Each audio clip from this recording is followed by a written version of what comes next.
I wish we were a Crawford production sometimes. But anyway, Lorraine Bayly joins us now in the studio. Good morning, darling. Welcome back. Thank you for welcoming me back, and thank you for having me. It's a joy to be here again. It's always a joy for us to have you. Grace Sullivan was everyone's favourite TV mum back in the day. Let's have a quick reminder. Okay. You coming? Oh, there's enough of you, and I've got plenty to do. Yeah.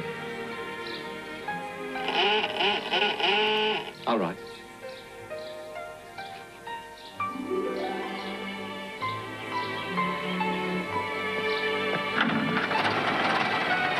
God bless you, Tom. So you actually based Grace Sullivan's character on your own mother, didn't you, Lorraine? Yes, a lot of it. When I got into it and read the script and everything, and when we started rehearsing, and I thought, I want to give her a few different dimensions, you know, so that she's just not a regular kind of mother, you know. Some layers. I'll copy some of the things that my mother used to do, because my mother was just wonderful, you know. She had a fantastic sense of humour, and yet she could be quite serious. And her hairstyle, the Grace's hairstyle, was how my mother used to wear it when she was young, in the victory roll at the back. Yeah. They wore it like that during the war, and then these two little rolls up here, which I used to do. It would take me about 7 minutes, because you just go... and just little mannerisms that she had, and attitudes that she had, you know, because I wanted that sense of humour to be there, but I also wanted the strength to be there, and also the severity when she was cranky when we did something wrong. It certainly came through. The relationship between her and Dave was really the bedrock of the show. Let's have a reminder of that. I am not putting my wife through this sort of thing. Dave, there is no choice. Put it on a ship in wartime. It'll be a plane. Back in a tick, love. Back in a tick, love. Now, we've heard that Terence Donovan, the great Terence Donovan, great actor, yes. Jason's dad, was meant to be getting that role, but I really can't imagine anyone, but none of us can, but Paul Cronin doing it. I think Paul Cronin was perfect as Dave. But Terence would have been too, because, as you said, he's a great actor. But Paul has very old Australian quality, even to his face. That's right, he has. You know. He has. And we developed a lovely relationship during the show as well, which, a nice warmth between us, which I think was very appropriate. Yes. The show played host to a lot of names which we saw in the opener, including Mel Gibson. Now, you met him just after he finished Mad Max, the young Mel.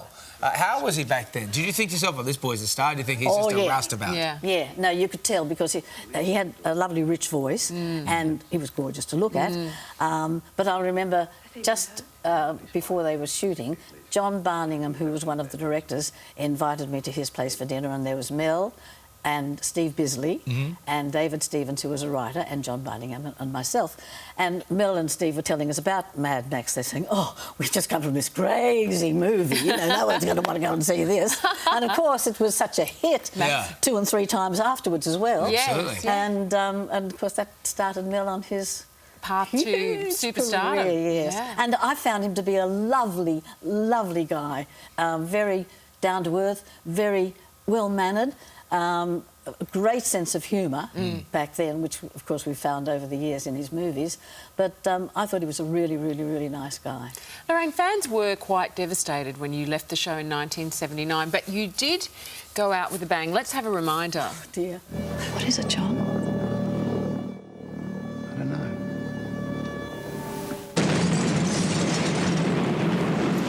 Woof. Oh, I've never seen that. Gee. You mean you've never seen it? No. It's a classic scene. That's where we lost you. Yes, I know, but I didn't get to see it. I was in South America at the time, in so Rio, being eaten by piranha fish. What were you doing?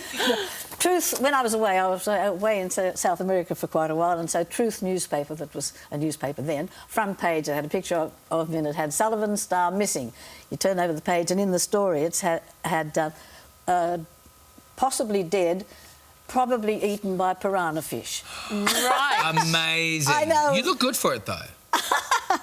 Bits and pieces missing, but I did get away. It's rated as one of the most memorable TV deaths of all time. And you were saying that you wanted to get off the show straight away, after a few years. Why did you want to leave a show that was so important to the nation at the time? It was a big hit. Well, yes, I know it was. And I'd signed a contract for 13 weeks. And I did do 3 years. I did actually 2 3/4 years, and then I went in on my weekends off with Andrew and pre-recorded some scenes with him in London, because he had left much earlier than I did. Right. And, of Grace had to go and see him in hospital and identify him.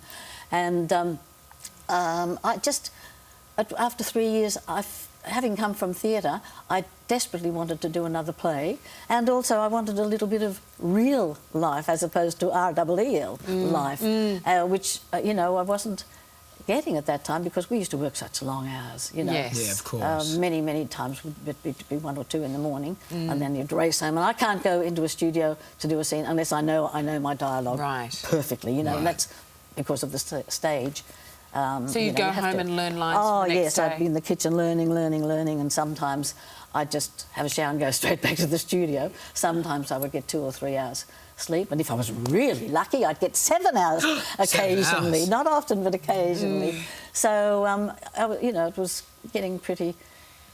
my life was becoming just in one track. Exactly. Yeah. And Hector wasn't very happy when I left. He wouldn't speak to me. Oh. But then 2 years later, when they wrote Carson's Law for me, yes, and they called me in, and it was all smiles and because you're about to have another hit. Well, Lorraine, thank you for coming in, and a happy anniversary for the show, and happy birthday coming up. Thank you so much. And stay on that tennis court. I know how much you love it. Thank you so much for joining us. I've got to get back to that. Good to see you.